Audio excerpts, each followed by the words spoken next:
નમસ્કાર મિત્રો, આજના વિડીયોમાં હું તમને બતાવીશ એક મસ્ત મજાની રેસીપી કે જે તમે તમારી જિંદગીમાં ક્યારેય નહીં જોઈ હોય। તો હવે મિત્રો તમારે તેના માટે એક બાઉલની અંદર તેલ ગરમ કરવા માટે મૂકી દેવાનું છે અને તેલ વ્યવસ્થિત ગરમ થઈ જાય ત્યારબાદ તેના અંદર નાખવાના છે પાર્લેજી બિસ્કિટ। જી હા મિત્રો, પાર્લે બિસ્કિટને આપણે તેલમાં તળવાના છે।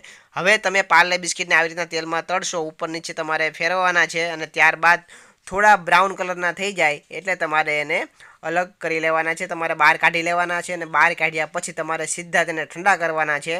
एटले बरफ उपर तमारे मूकी देवाना छे बिस्किटने। अने जो एवुं तमारे ना करवुं होय तो अलगथी तमारे एक वासणमां बिस्किट लई लेवाना छे तळीने अने त्यारबाद तमे तेने फ्रीजरमां 5 થી 10 मिनिट सुधी मूकी शको छो। हवे तमारा बिस्किट ठंडा थई जाय त्यारबाद तेने फरीथी बहार काढी लेवाना छे फ्रीजरमांथी। हवे तेने आपणे कटका करी लेवाना छे अने एक मिक्सरनी अंदर तेने आपणे ग्राइंड करी लेवाना छे। एकदम झीणो बारीक पाउडर करवानो छे। एटला माटे एक मिक्सरनी अंदर मित्रों तमारे आ बिस्किट बधा छे तळेला ठंडा करेला एने नाखवाना छे।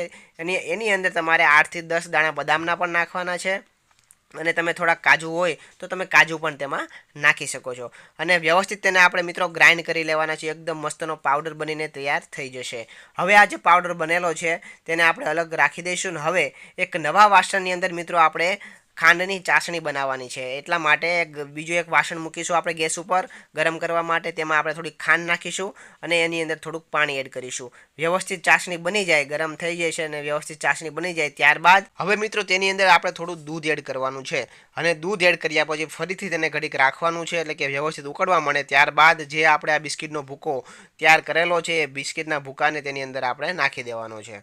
હવે આટલું કર્યા પછી વ્યવસ્થિત તેને ગેસ બંધ કરી દેવાનો છે અને વ્યવસ્થિત તેને આપણે મિક્સ કરતું જવાનું છે। મિક્સ કરતા જશું એટલે એકદમ એક પેસ્ટ બનીને તૈયાર થઈ જશે।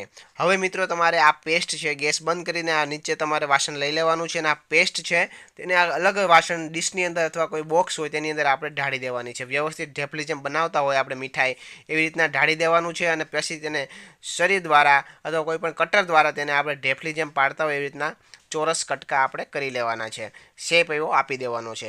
તો હવે મિત્રો આ એક વ્યવસ્થિત મસ્તની જોરદાર મીઠાઈ બનીને તૈયાર થઈ ગઈ છે। મિત્રો ઘરે બેઠા કોઈ પણ વધારાનો ખર્ચ કર્યા વિના બેકરીમાંથી કે ડેરીમાંથી આ મીઠાઈ લીધા વિના તમે ઘર બેઠા આવી રીતના મિત્રો પાર્લેજી બિસ્કિટમાંથી તમે મીઠાઈ બનાવી શકો છો અને આ તમને ભાવશે પણ ખૂબ જ અને નાના મોટા બધા લોકોને ખૂબ જ પસંદ પણ આવવાની છે।